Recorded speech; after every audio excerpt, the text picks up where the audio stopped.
Warning: the opinions expressed in the following program are that of the host and/or guest. They do not necessarily reflect the opinions of Complex Networks, Yahoo Sports, its affiliates, or any employee thereof. This show may contain adult humor and profanity and may not be suitable for general audiences. Now that we got all that corporate bullshit out the way, let's start the show. Okay, team, I understand we have our playbook ready to face the Seahawks, but I wanted to throw a couple of audibles by you, okay? First one. Janet Jackson. Gurley, you're gonna run up behind Goff, you're gonna pop the nip out, it's gonna totally distract the defense, okay? And then, Goff, you're gonna toss it out to Tyler Higbee on the right side. No? Okay, next one.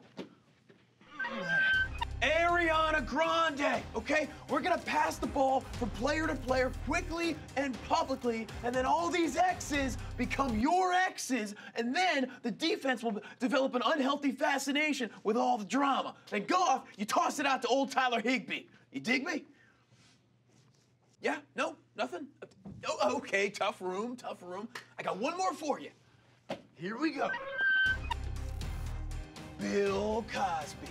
You lull the defense to sleep with your years of wholesome family situational comedy, all while secretly drugging them and having your way with them. Then, Goff, you toss it out to old Tyler Higbee. Yo, this dude crazy. Oh, you know what? Okay, fine. Let's just call it Holly Berry. Do some kind of beautiful pre-snap motion, then chuck it out to Tyler. We good? Yeah. All right, let's do it. Hallelujah. Yeah. That sounds good. All right, that's what I'm talking about. Now, big game day. First thing, let's get ready. Pudding pops in the freezer.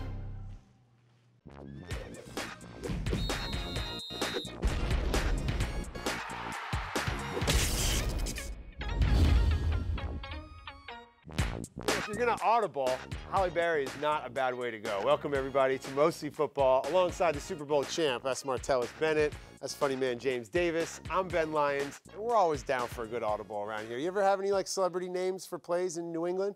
Giselle at the line or anything? No. I love Giselle. She's nice. All right, Marty. She gets, I mean, not in New England, but we've had some celebrity names. What were some of the plays? We've had Holly Berry in the playbook. We've had J-Lo in the playbook. We've had Gonzo in the playbook. We've had Smokey the Bear in the playbook. We've had... Any unattractive women?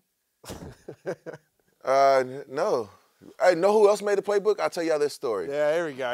We got him. All right, took a minute, but we got him. What do we got? So we're playing against the St. Louis Rams, because I just thought about this because of the Rams. This is when the St. Louis Rams was trash. They weren't beating nobody, but they beat us this day. So we go to the game, and we run in this play. It's a draw to, it's called Colt. We run Colt.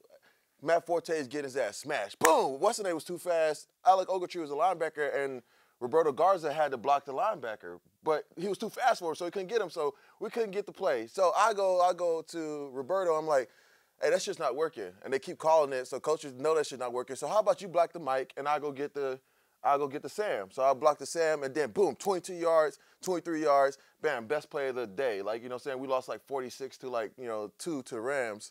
And so we get back into the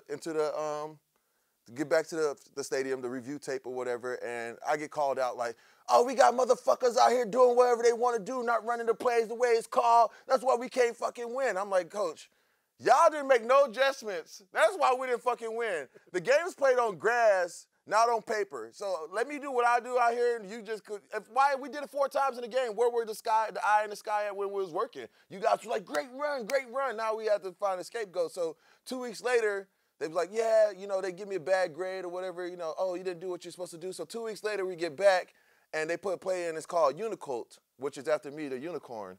And I'm in there just like, oh, yeah, we're going to run it with this scheme against this team because that's the best way, it's the most effective way to run it. So I look at them like, man, fuck y'all. So 1 week I'm the wrong guy, but now you want to use the blocking scheme that actually work and name it after me? No, fuck you, you dick. But the play was successful because I am a young savant when it comes to running football plays. I had no idea you were the first player coach in the history of the NFL. No, actually, George Hallis was. Oh, thank you for that. For so much of that story, I was asking myself, what does this have to do with what we were talking about? I'm famous. The play was named after me. And then speaking of being famous, you were a big deal down at Texas A&M this weekend, right? What was that like? I would say I was a big deal because Vaughn was there. You know, so it was really cool. I went down there. It's my first time going back in a decade. Why so long? Why 10 years off? Well, I just felt like when Sherman was the coach and some things they said about my brother, you know, they're just blood's thicker than water, you know, so it's just I wasn't fucking with it like that on knowledge level. And, you know, some people felt a certain way about it or whatever, but, you know, I went back, you know, and it was pretty cool. I got to go to a new, they got a animation studio for undergrads now, so I got to go through there and look at the architecture and stuff that they're working on. So that was cool. And other than that, me and my dad went to an Aggie football game, and I saw a lot of the older white people that I knew that just got older but looked richer. All right, big weekend down at A&M. It's going to be a big show ahead. We've got a surprise guest for How Many Fucks, two-word hint, Chappelle Show. Also, Le'Veon Bell. Well, he's passed on millions so far. We're grading his decision. Plus, my guy, Carmelo Anthony, he's not playing much either, but he's still making millions. Of course, that's what Melo does. And Greg Jennings has a Super Bowl championship ring, and he was a Pro Bowl receiver, but is his golf game worth a buck? You gonna walk it up? I'm gonna go and talk to your ball a little bit. Oh yeah, talk to it. Let it know what it's supposed to do while I hit these switches.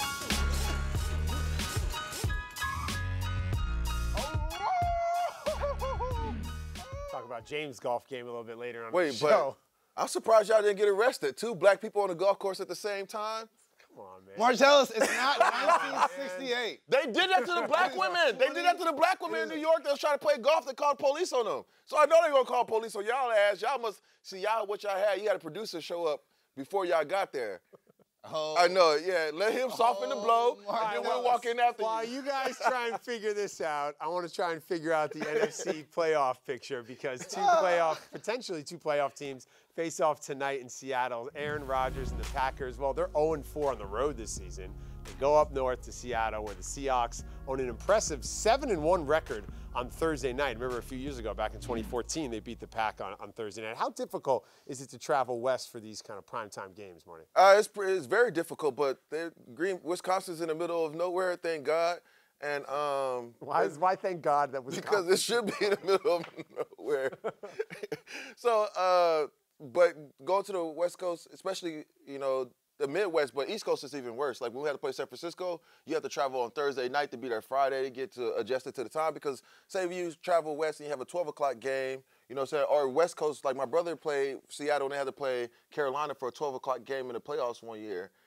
So they're really playing at like 8 a.m., you know what I'm saying? Yeah. So that's hard to get your body adjusted and get your body clock going. So anytime that you're traveling back and forth, especially on a Thursday night, it's very tough. Well, I know the Packers are on the ground right now in Seattle getting ready for the game tonight. And speaking of getting ready for the game, I mean, we've got the EGOT winner himself, Marty's best friend, Desi, on the scene with the latest from the Hawks and Packers.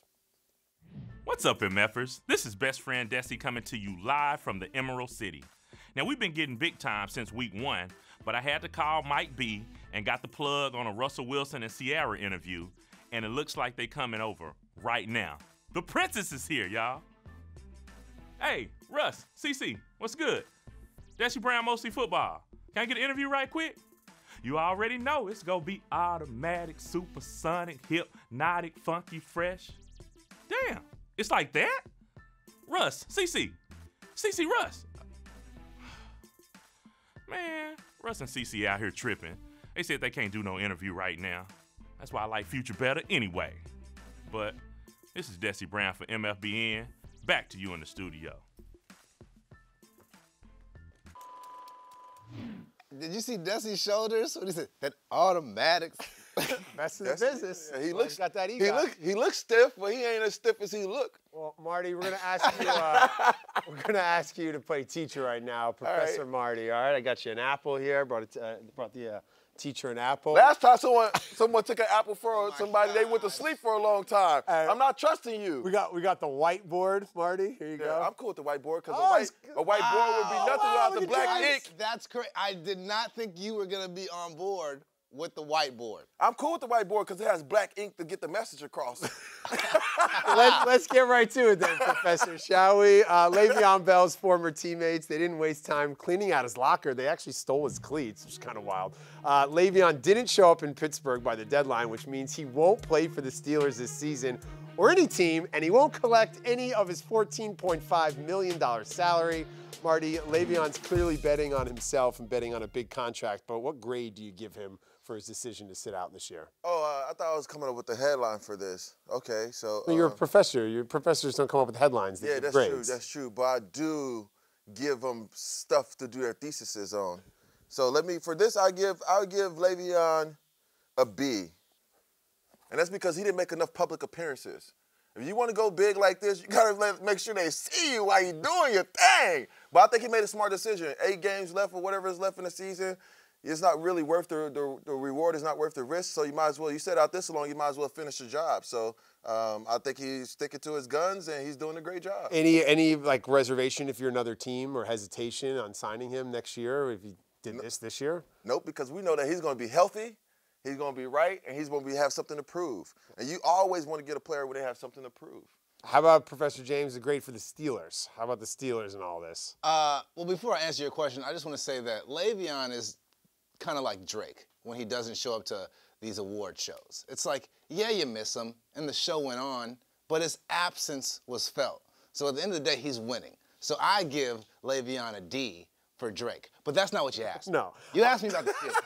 So I'm going to give the Steelers, I'm going to give them a B because, you know what?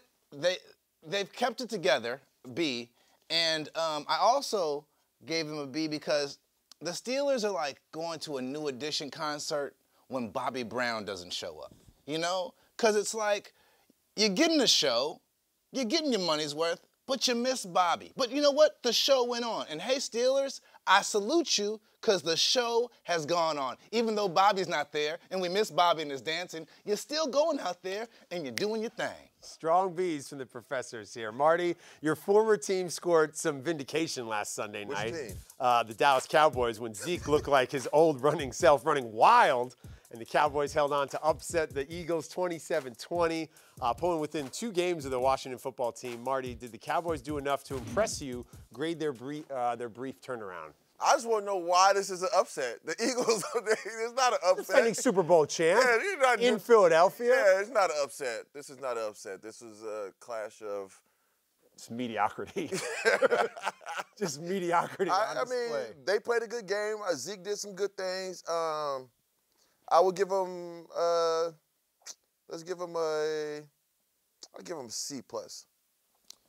I want to see them beat a stronger team. I want to see them do it again. You still think the Cowboys are America's team? What grade do you give them? The Eagles are a terrible tackling team. I think the Cowboys are more of America's team than they've ever been before because it's looking bad. And, yeah, there's signs. There's signs. There was a good midterm, right? It looks like there's some brightness in the future, but at the time, at the present moment, it's all fucking bad, man. Yeah, they are America's team. They are America's team. That's right. Well, getting almost as much flack this season as the Cowboys is a former Cowboy and actually your favorite ex-teammate, Martellus, Jason Witten, for his work in the Monday Night Football booth. Witten admits there have been, quote, flubs along the way, and rumor has it that ESPN is actually holding auditions right now for a replacement. Monday Night Football auditions, Le'Veon Bell. Hold up. Y'all can't franchise tag me, can y'all? I'm gone. Shannon Sharp. Woo! Is that yet? Woo! Come on, Skip. That's okay. That ain't no problem. John Gruden. Damn it! Should have never traded Khalil Mack. Kawhi Leonard. Jalen Ramsey. Ain't nobody worried about him. Let's go.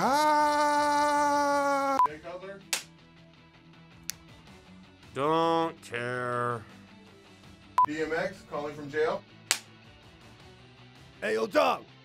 You see that 2 deep safety? That means you got single coverage. X receiver, homie. But stop being greedy. Rex Ryan. Oh, yeah. I mean, just look at his feet. I mean, those are some feet. You know, no one appreciates feet these days. Not like I appreciate feet. Odell Beckham Jr.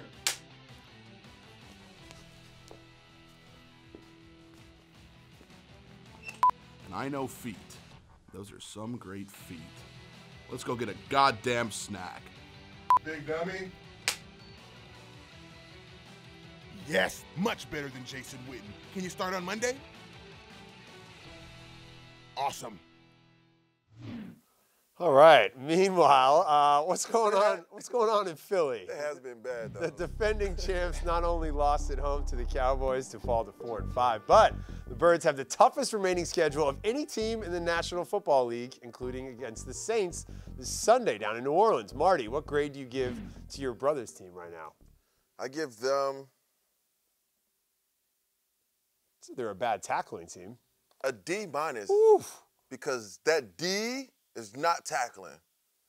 And they got to tackle better, man. There's so many plays. The plays keep going on. There was a big hit across the middle. They're not wrapping it up. They're not finishing the tackles. They're not closing their eyes. They just got to tackle better. If they tackle better, this team will be in a different position right now. So Don't your brother play defense? Yeah, but that be tackling.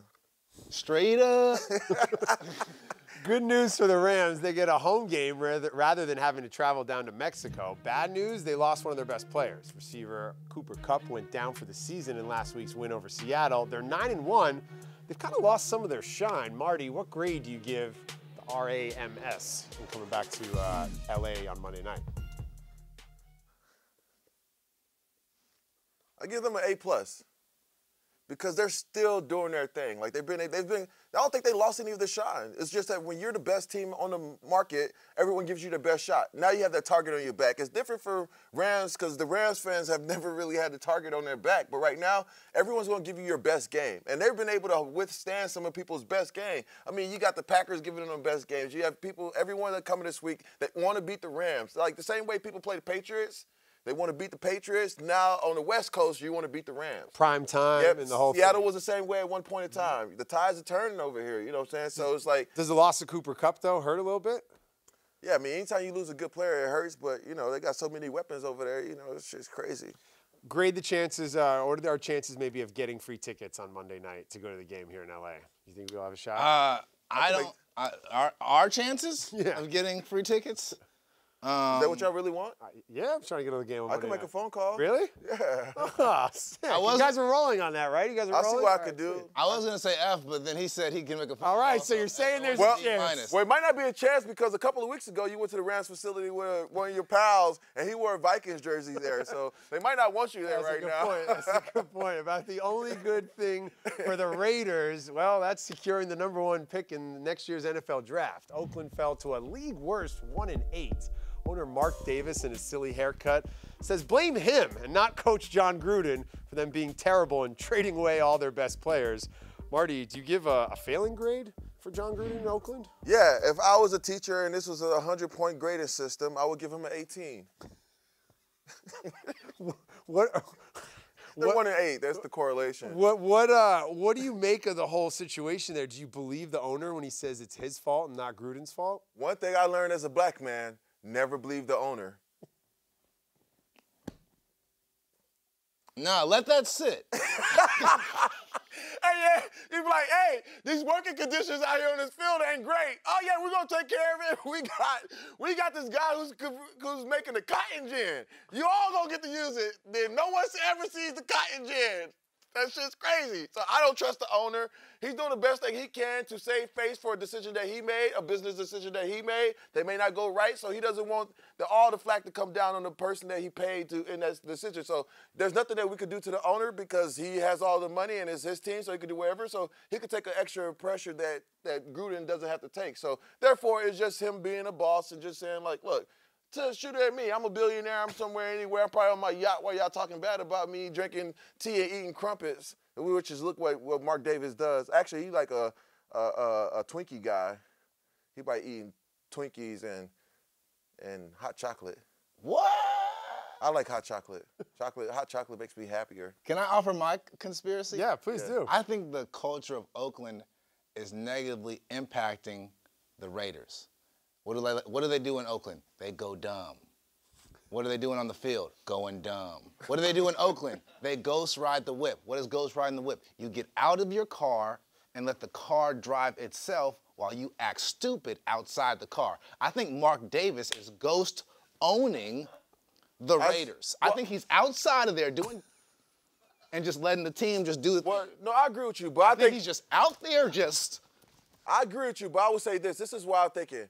I think when they ghost ride in the whip, The players have gotten out of the whip, and only Gruden is in that motherfucker like, hey, what y'all doing? Because he don't know what the hell it means to ghost ride the whip. He's just the only person still in the car. It's like, hey, guys, we're still trying to work the navigation to the car.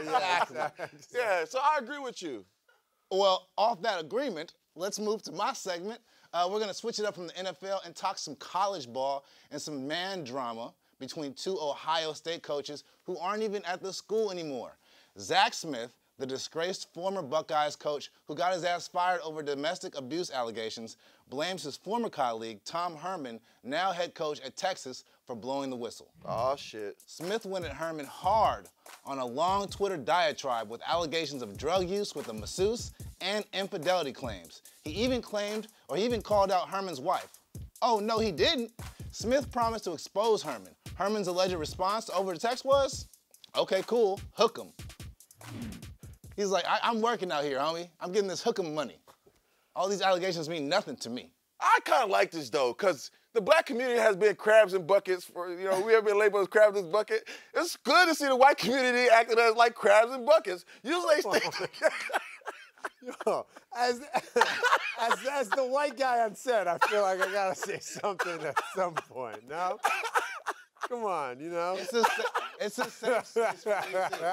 It's a safe space for you too, Ben. I just feel like, dude, look, you fucked up, you got caught. Like, why are you mad? Because you do all this wrong shit, so you're just like, oh, he's doing it. Oh, he's doing it. Oh, he's doing it. Does he not rush first 48? Like, this is how you get stitches. He can't be doing this shit. You got caught, bro. Think about what a terrible scumbag of a human being this guy is, right? He beats up his wife for years, hides it, and then says, you know what? Now that it's out in the open, I'm going to call out other people for the terrible things they also do in their lives. What a terrible piece of shit this guy is, honestly. Like, I'm done with this dude. I don't care about his tweets. I don't care about him in the news. You know where this doesn't happen? University of Michigan. That's right. This doesn't happen. Not yet.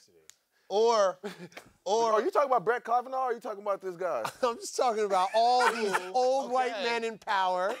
And I agree with you on that, Martellus, that it's Kavanaugh and it's Zach Smith. And they're all it's out. Trump and it's all these dudes. Well, I don't fuck with out. Zach Smith because it's too close to John Smith. And we know what John Smith did when his people came over to the Americas. Oh, my gosh. No more history. This is mostly football, not mostly college.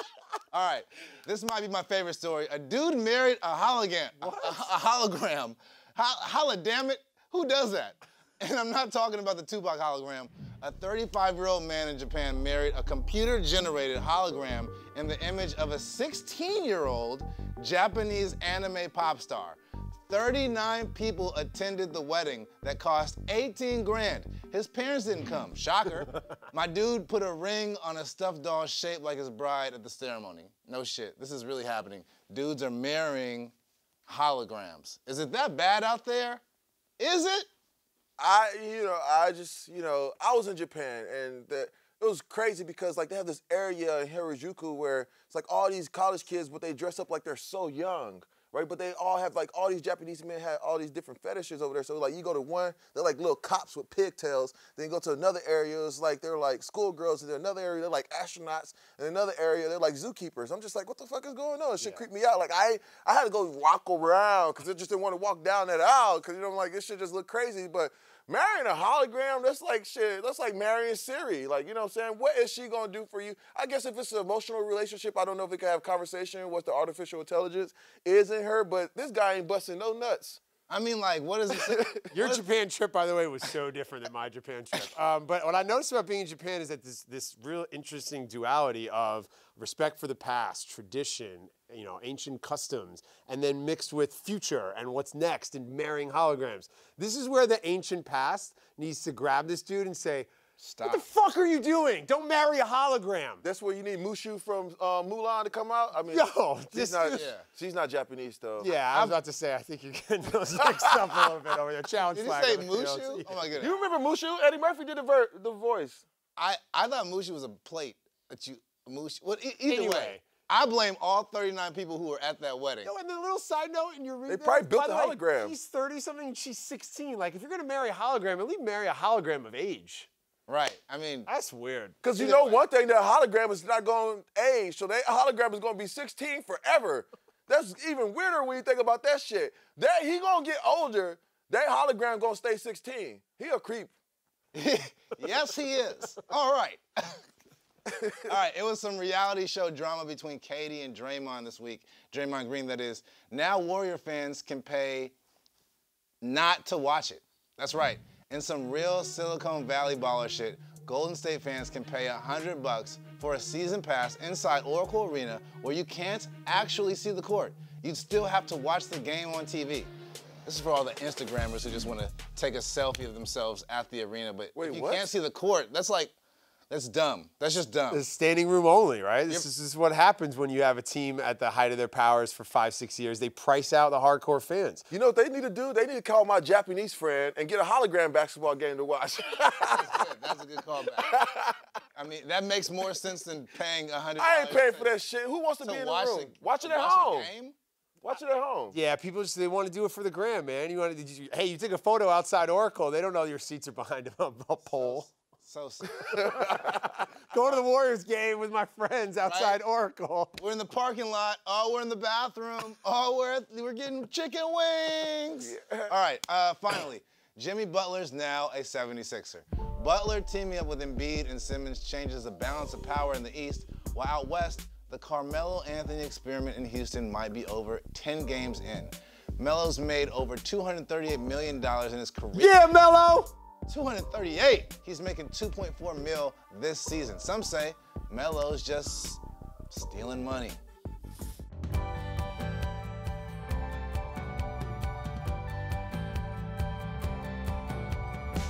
It doesn't matter if your contract's waived. No matter what, your ass is still getting paid. So shoot some mellows and finesse that bread. And listen to every word I said. So shoot some mellows and finesse that bread. Don't be a drag, secure the bag. Mellows, the bag taker. Come on, man. That's a future Hall of Fame. Show that man. He's not stealing money. He contributes. He just doesn't contribute on defense. I thought it was a bad get from the beginning of time. Like, they don't play defense. You take a guy who doesn't play defense to a team that doesn't play defense, that needs someone to play defense, and you pay another shooter, another scorer. There's not enough basketballs to go around. James Harden needs the ball as much as possible. You got Chris Paul who likes to dribble the air out the ball. You got, there's too much going on there. It just wasn't a good relationship. Listen, you know there's been 5 guys in the history of the sport who averaged 20 a night for 14 straight years to start their career, and Carmelo is one of them, so show that man some respect. All right, most sports shows, they have a segment, it's called Deal or No Big Deal, Hot or Cold, Buy or Sell, something like that. Well, basically, Do We Care segment. Well, our version, it's a little more to the point. It's time for How Many Fucks.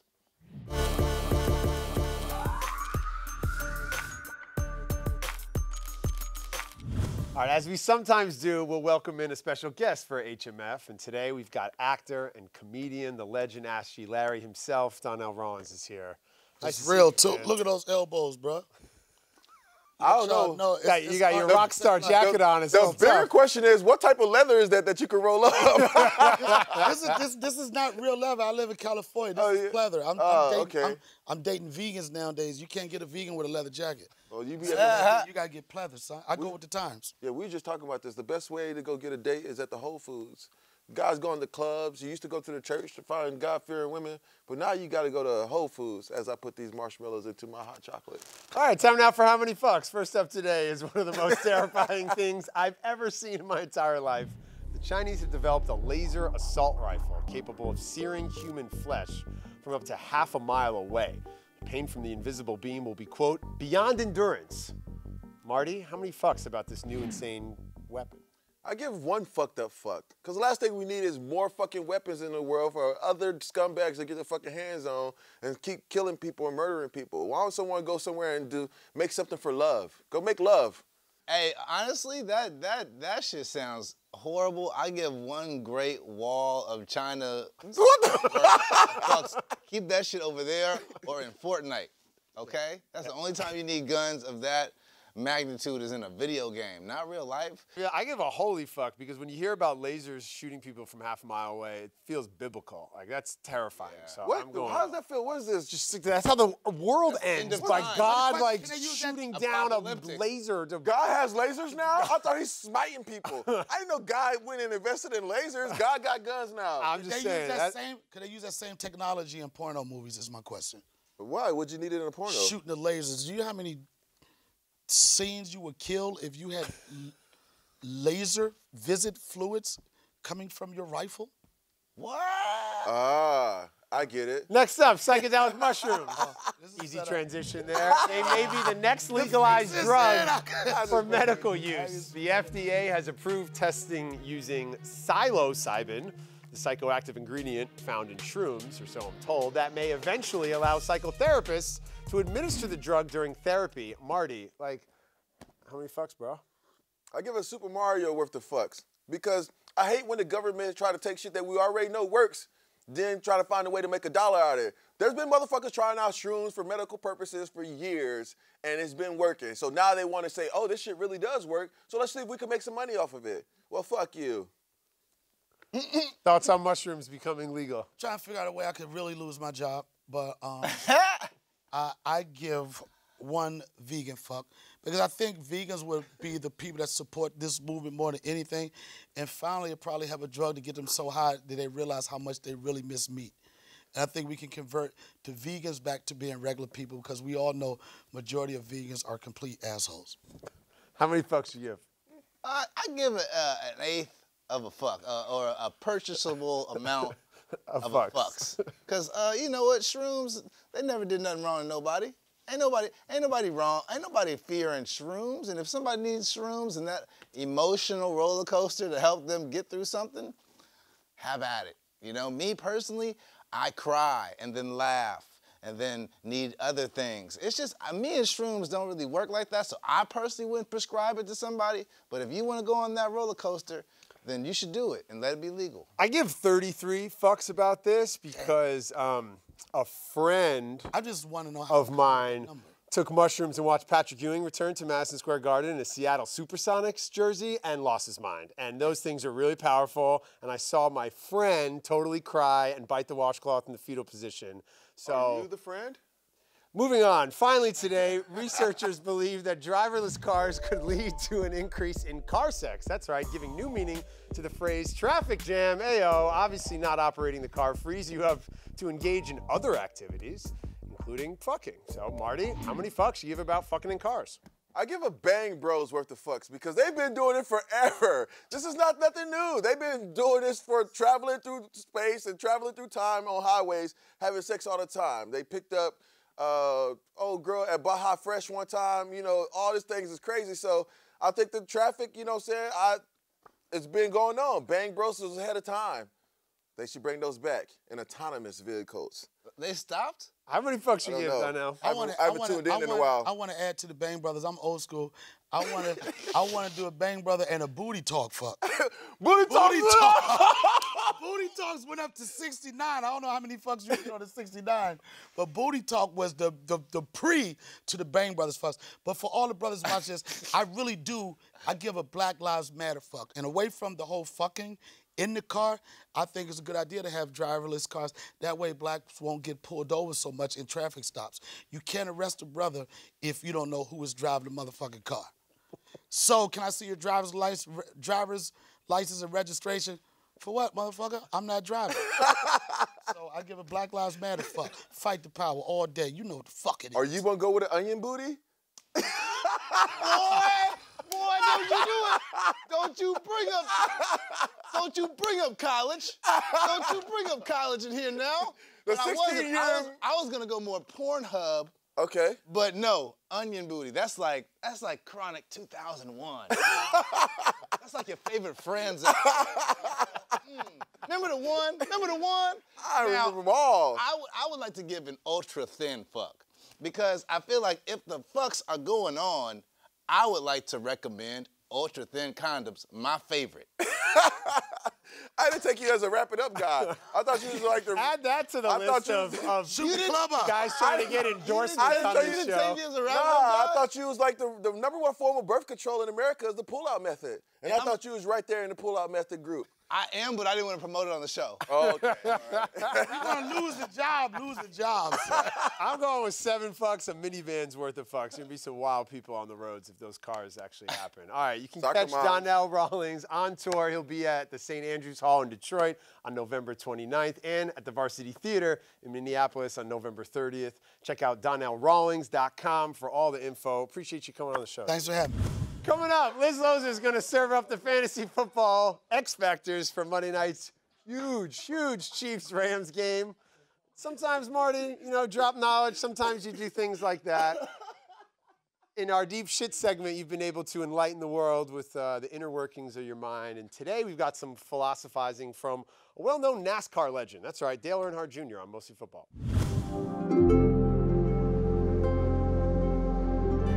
They say football players smack each other on the asses so they can feel it because there are no pads there, but they don't have pads on their arms either.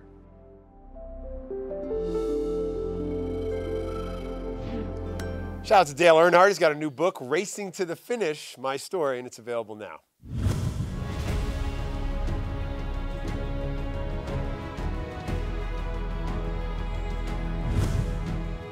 Here to spread the good word on fantasy football is a woman who knows that a single high safety has nothing to do with an unmarried crossing guard smoking weed at home.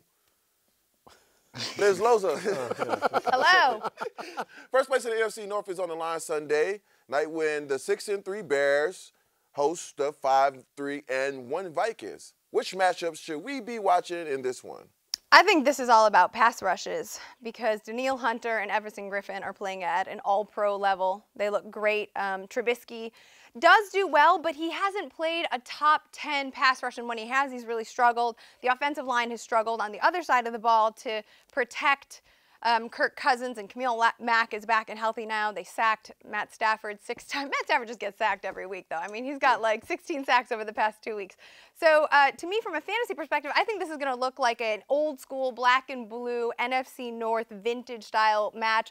I think it might be a little bit of a fantasy letdown because outside of Tariq Cohen and maybe Dalvin Cook getting a bunch of looks, I'm not really trusting the other pieces. I do like Anthony Miller. He's a really good hands slot player, scored 3 times over his past 5 weeks, comped similarly to Doug Baldwin out of Memphis. Coaching staff in Chicago loves him. I love him. He was one of my top 5 wide receivers heading into the NFL draft. So I think outside of Cohen, Miller, and Dalvin Cook, it's going to be hard to really rely on. How do you like the matchup of Thielen and Fuller? Thielen's hurt. That's the problem. He's got some lower back stuff and some calf stuff. He's, 53 yards away from his 2nd straight 1,000-yard season. So, I mean, you're going to start him. Yeah, he's going to play, but I don't think we're going to get, like, the bonanza that people are expecting, you know? Stephon Diggs is back. I just don't think this is going to be, like, a 30-31 score. Are we going to get Stephon or are we going to get Steve Urkel? Stephon. Because some weeks Stephon, he doesn't have the numbers, and some weeks he looks like Stephon. Yeah, you know what I'm saying? And next week he looks like Urkel. You know what I'm saying? I think we might get Stephon at least one big play because the Bears' defense are bad after the catch, and that is what Diggs does best. Yeah, he digs his way down the field.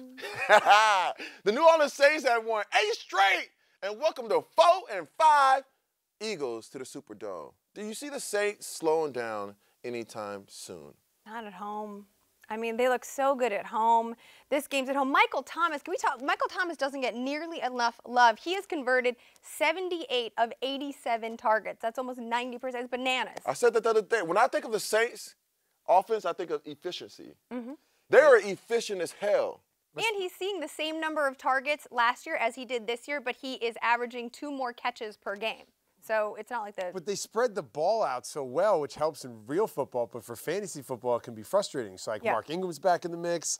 Obviously, Kamara's had, like, this insane season. So how do you know which guy is going to go off in New Orleans? You don't really know, but you want a piece of any part of it. Traquan Smith got blanked last week against Cincinnati, which I was really surprised at. I like his ability. He's not getting a ton of volume because you're right, they're spreading the ball around, but he's really explosive, and I like the matchup for him because Ronald Darby is out. That's the Eagles' best corner. Is he? Yeah, he's out. ACL. Was he their best corner though? Well, I don't think it's Jalen Mills. Yeah, I don't think they have their secondary's not playing So very it's well a liability regardless. Yes. So this week he should. I mean, I would bet on Traquan doing something. It'd be interesting because they will probably run a lot of zones and less man-to-man, you know, see if they can hold up. So, I mean, Right. I don't want to run man-to-man against the Saints. If I want to mix up the coverages as much as possible and try to at least confuse Drew Brees a little bit. As much as you can, yeah. Yes. I'm definitely rooting for Traquan because that name, you know. It rhymes I with want to hear Saquon. I just want to hear. I love the Quans. Hit him with the Quan, rich homie Quan. Anything with a Quan at the end of it, there's talent attached to it. The thing is, you having a name like Traquan, the only place you can get a job is the NFL. And you're gonna start. Eventually. Just 'cause your name has Quan in it. So Monday's night's Chiefs-Rams matchup is the first time two one-loss teams from the AFC and NFC have ever met this late in the season. Plenty of star power in this one, but let's talk about a few of the lesser-known guys who could emerge as unicorns. Yeah, I think this one's tough. Like whoever the other defense goes off of, right? Like Sammy Watkins supposed to play, so like maybe Chris Connolly gets something. Josh Reynolds, Texas A&M. Yeah, I like A&M. You know, Texas A&M pick, second-year player. He'll be moving to the outside. So Cooper Kupp's out. You guys talked about it at the front of the show. So usually when that happens, Robert Woods moves to the slot, lets Josh Reynolds take the outside. He comps similarly to Marvin Jones, skinny guy, good catch radius. But why no one ever talk about Brandon Cooks? Because he's amazing. I mean, he's going to have like 1 to 2 big plays, right? But he's not the Reds. You know why? Because he is not Goff's security blanket in the same way. Like if there is going to be a connection and you're in the right area of the field, Cooper Kupp scoring a touchdown. And I feel like Robert Woods has kind of become that safety blanket, the security blanket. But Robert Woods a better real life football player. Like he's throwing blocks, he's moving into the slot. Like I just hope his security blanket is not like the one the Pilgrims gave to the Indians that had smallpox on it. And 2 weeks ago, the Cardinals waived veteran QB Sam Bradford. And since it was Sam Bradford's, the Cardinals also handed him a cool $16 million. Who you think you kidnapped? Chelsea Clinton? Which obviously leads to this week's alternative fantasy question. If you could steal one thing without consequence, what would it be? Me first. I have a couple. I would like my neighbor's Netflix password so that I don't have to pay for that. You can borrow mine. Okay, thank you. I also wouldn't mind stealing all the umbrellas in the White House because I think that'd be funny. Okay. But I don't know. I have a lot of nice things. Like I would only want to steal something so I could give it to somebody who doesn't have. The Robin Hood. Robin Hood of mostly football. The real Robin Hood was black, just to let y'all know, because there was no white man stealing from the rich and giving to the poor. James, what you got? Oh, man. I thought he was a fox. I thought he was a cartoon fox. I didn't know he was a man. We've had 5 history lessons this episode. No, I would steal Prince's swag. Just so you can walk in with heels and blouses? So I could just float in. Yes, he did float. Just have that aura and just, yeah, I just would, man, I'd be swimming and just ladies. It would just be amazing. Man. I mean. Yeah. You're more like the court jester, though. I think I probably. You're a hater, man. Who stole your joy? You calling me the Grinch? Yeah, you're the Grinch. You're the Grinch of the show. I want to steal some of that that Andretti OG that Currency had in the office like about a month ago. True. Steal a jar of that. That was kind of nice. Yeah, he's in a very giving mood today. He's giving out Rams tickets. He's giving out Andretti OG Kush. He's giving out. Oh yeah, I forgot about that. I want to steal some shoes from your imagination agency. Well, if I could steal anything, and I mean anything in the world, and not get caught doing it, it would be the hearts of white America. Oh, that ship has sailed, buddy. All right, Liz, you're always a fashion icon here on set. That's my segue now to Judge the Fit. That's amazing. That was amazing. Big props to Big Ben with his stronger than hate cleats in memory of those killed and wounded at the Tree of Life synagogue shooting in Pittsburgh. Well played, Ben Roethlisberger.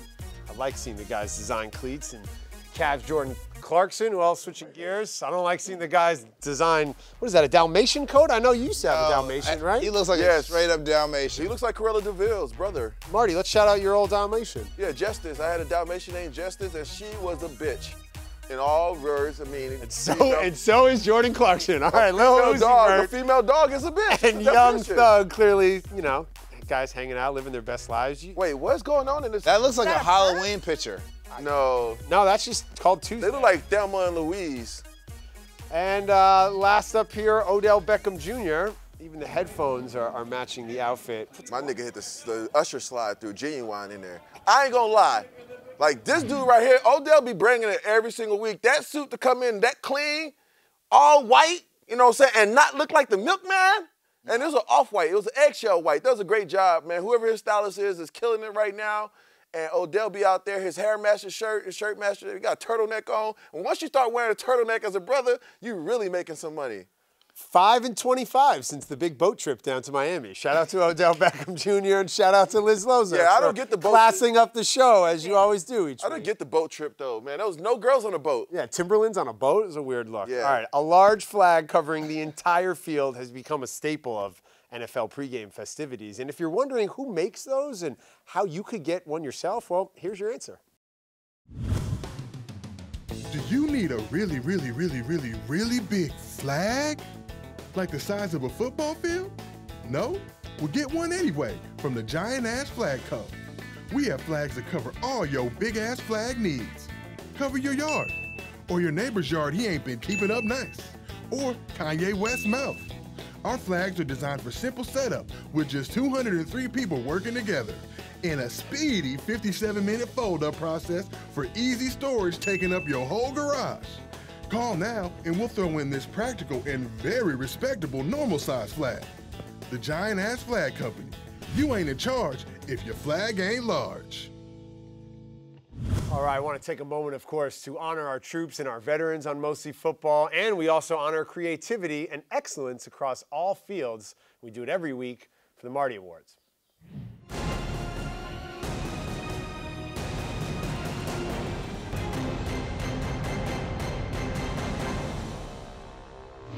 All right, my Marty Award this week goes to Mika Watkins. She's the writer of the new sci-fi show Origins on YouTube. It's a super dope show. It dropped the other night, all 10 episodes. They shot it down in South Africa about a spacecraft that goes floating in space. It's with Tom Felton, who rocks on the show. So check out Origin. It's on YouTube right now. And shout out to her for writing this awesome sci-fi show. Is Tom Felton Malfoy? Draco Malfoy from Harry Potter, yeah. Oh, it's my turn. My Marty Award goes to Osmo, who is an interactive gaming system that they make for kids. A lot of people are talking about screen time, but I think technology has to be a part of the kid's life. And if they're going to be on technology, they should be using it for a purpose, a reason to learn and gain knowledge of what they're trying to achieve in life. And they're doing a great job with this. So if you worry about screen time for your kids, check out Osmo because it is time worthy of the screen. Does that sound right? I don't know. They should write that in their commercials. Oh, we're still on air. James, who you got? Yeah. My Marty Award goes to our stage manager, Nick. He's been killing it in all the sketches. Yeah. One man left to call. What do you say, Colin? Ready to get weird in Buffalo? Ooh! Come on! Nerds! Yo, OBJ, it ain't even halftime yet.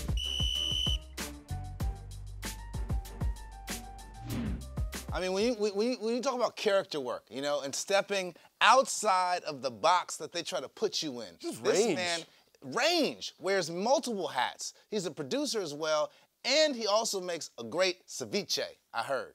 I just made that up, but I wouldn't put it. I wouldn't Come put on, past set. it. Come on, Nick. Come on, Accept come the get award. Come- Accept the This award. is the first person that we can actually give the award to. Yeah.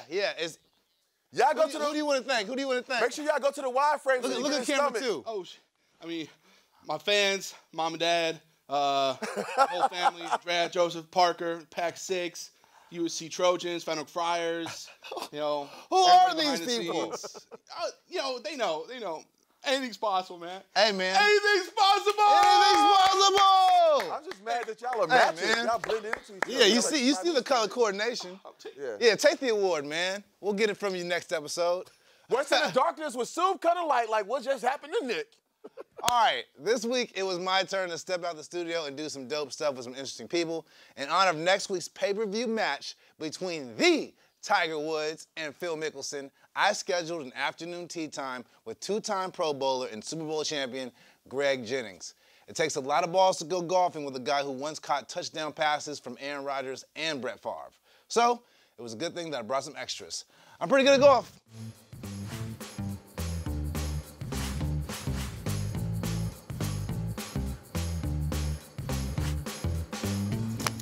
It's in the fairway. Oh, boy.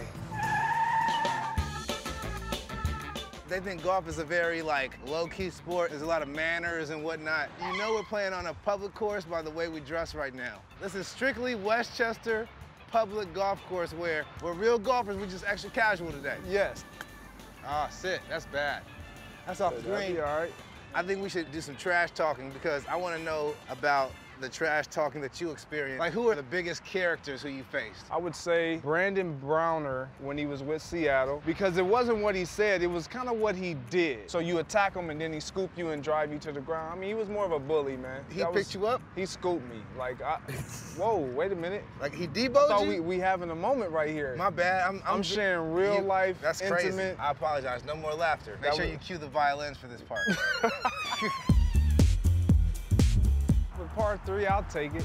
This is full-blown competition. I just haven't disclosed that yet. Well, I'm about to get my Jalen Ramsey on right now. Let's get closest to the pin on this next hole.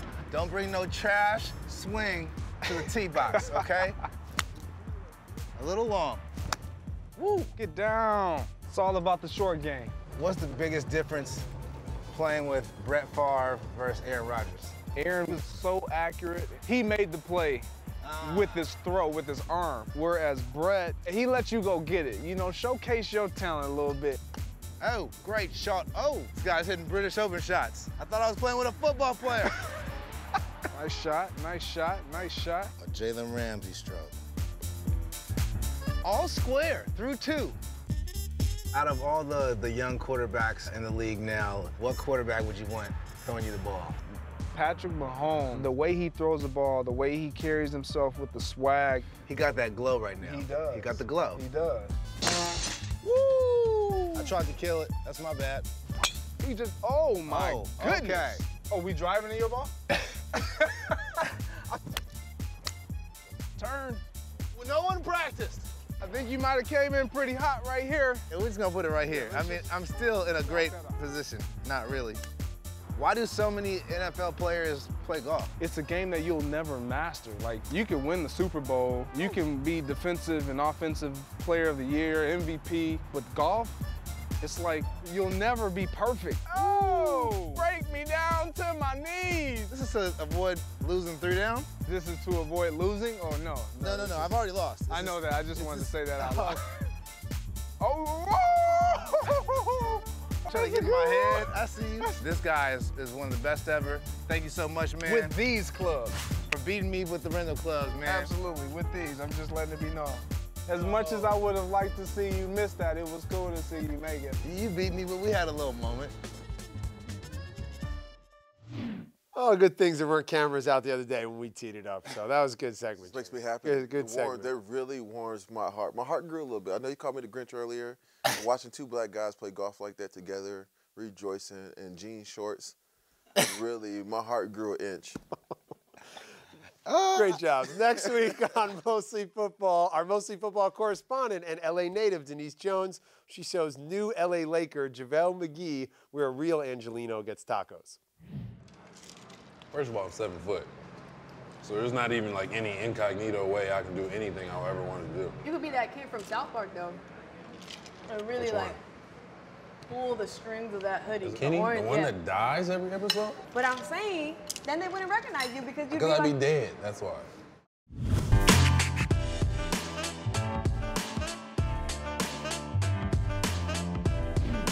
Locks time. Welcome back to the show, Adam. How you doing, man? I'm doing better than James. Yeah, we're going to get to him in a second. It was a tough week last week for gamblers not named Ben Lyons. How'd you make out last week? Again, better than James, which is all that matters. Yeah, well, James, how'd you do, Bo? Fuck you. All right, we're going to get to why James is dressed up like that soon, but first let's take a look at how we finished up last week on Mostly Football. Take another look at the week. Here we go, another win for me. That's right, I'm pushing my total to north of $1,800. Too bad this is like fake money. Big win for the Bears, obviously, the last week. Adam, your hot streak ended, losing 2 of 3 bets. While you were the only one on the Cowboys, your Lions pick, well, wasn't close. You're betting on Detroit. What are you doing with your life? And James, well, James, you put your balls on the table with a huge $500 Chiefs bet. But Patrick Mahomes didn't come through as Kansas City just couldn't cover that 17-point spread. They only beat him by 12, James. Only got him by 12. Any second thoughts on that one, or? Oh, third and fourth thoughts. But hey, I mean, this is why we quit college, right? To be looking like this. All right, well, let's explain why you're looking like that. Have you ever been to Seattle?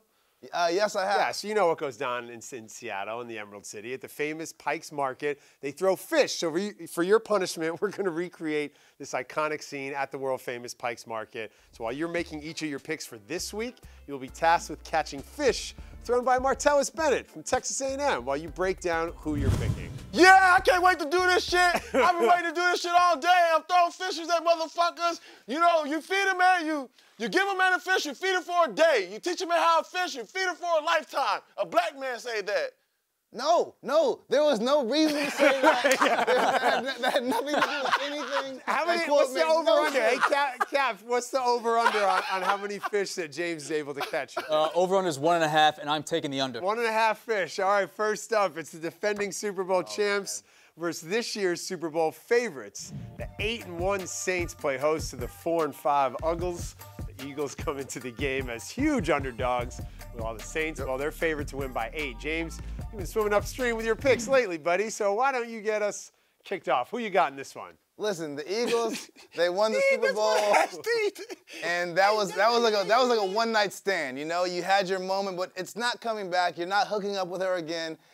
It's a done deal for the Eagles. Oh, I just want to make one point. Okay. None of the fish were harmed in the shooting of this show. All these fish would be delicious and served on a plate after I serve it to. Catch the fish, man. That's what happens. It's spiky, yo. The black man tried to throw you a blessing, and what you do, you drop it. It poked through the rubber. Yeah. Fish poked through the rubber. So who you got? You got the Saints or the Eagles? I got the Saints for $100. You got the Saints for $100. Adam, who you got in this one? All right, rule number 3 of gambling here on Mostly Football, fade James's picks. Therefore, I have $50 on the Eagles. Who do I got in this one? I'm going $50 on the Saints, man. Those Saints beat up on my Rams. Things are popping down in New Orleans. I got $50 on the Saints. All right, let's get to the next one. 2 surprising division leaders. The Redskins play host to the Texans while both teams sitting atop their divisions with 6-3 records. James, do you think Deshaun Watson and the Texans can cover the 3-point spread as road favorites? No, I don't. Because There's Finding Nemo! So the Redskins were talking about how they weren't getting love from the home fans. So this game is about to be them trying to get respect. And so, because of that, That's one. I'm going Redskins. I'm in favor of them, and the Texans won't cover shit. All right, he's got Washington. That's $150. Adam, who you got? He's got $150 on it. Finally, a good pick from James. Yeah. Right? Listen, the Texans are getting 70% of the bets heading into this one, which makes no sense because road teams that are getting 70% of the bets or more are just 6-10 against the spread this season. And the Pats have 3 of those wins. Last time I checked, Texans ain't the Patriots. Therefore, just like James, $150 in the Redskins. I'm going to roll with you guys as well. I'm just going for $100. The reason why I have so much is because I don't do things like bet $150 on Washington. So I'm going to go with the Redskins. And now it's time for the game of the year, the Chiefs and the Rams. We're going to be there Monday night because Martellus said he's getting us tickets. They both square off at the Coliseum. They're both 9-1. And after the game was moved from Mexico City to LA, it's the hottest ticket in town. The lines also moved to 2 points. The Rams are now 3-point favorites in the Coliseum. And the over-under sits at a historically high 63 points. I know that this is a catfish. I just want to warn you when I throw this at you that they have barbs on their fingers that when you catch a catfish, you're supposed to slide your hand under the barb to unhook it. But these things actually hurt when they poke you. So just be careful when you're trying to catch it.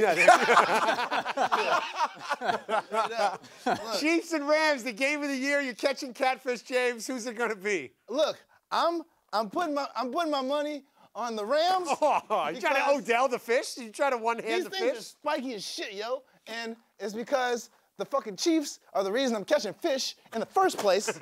And also, you know, there's been a lot of tragedy. And teams going through tragedy always do well. Saints, Super Bowl, fires, shootings in LA, Rams win.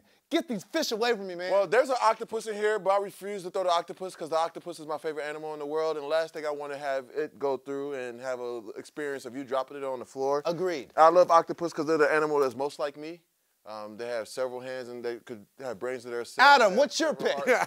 All right, once Martellus starts comparing himself to an octopus, we know it's time for Adam to make his pick. Do you guys remember the last time the Chiefs were getting 3.5 points in a primetime road game? Yeah, Marty almost had to eat balls. Therefore, I'm going back to the well. Give me $100 on the Chiefs. Take care of business on Monday night. I'm going with $150 on the Chiefs. I know I'm a Rams fan. I never bet on my favorite team. It's weird. So I'm going with the Chiefs plus 150. And Adam, over-under on the throws. You got it right, 1.5. Right, cashing in, baby. You got the under at 1. Don't do this. I appreciate you stopping by, Adam, of course. Thanks for joining the show. Let's try not to lose again this weekend, right? This week, we give you our ugly-ass dog pick of the week. But we decided to give our prognosticating pooch a much-needed bye week. So we give you now instead our fish pick of the week.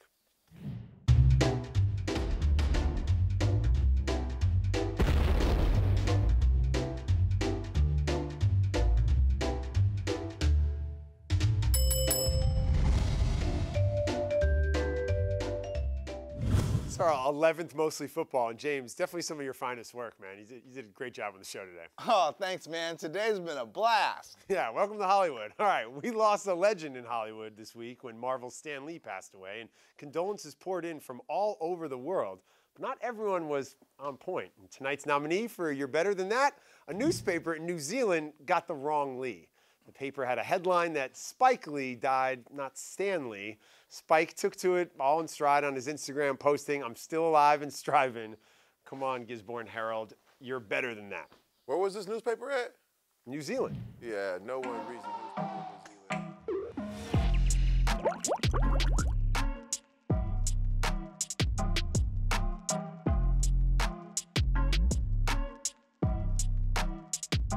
Well, tonight's winner goes to the NFL for not realizing until this week that Estadio Azteca, well, down in Mexico City, it was not safe for Monday Night Football.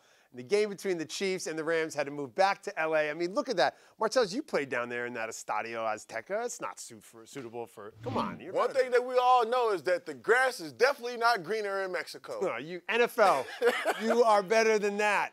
Big shout out to the Rams for giving free tickets, by the way, on Monday night to first responders and people affected by the fires and recent shooting in Southern California. Be sure to catch Mostly Football each and every Thursday at 7 p.m. Eastern, 4 p.m. Pacific. Simulcast on Complex and Yahoo Sports. We're on YouTube. We're on Facebook. We're on Yahoo's app. We are everywhere. James, take us out of here. Yeah, we out of here, man, like octopus juice on my hands. See you guys next week. Peace. This show's over.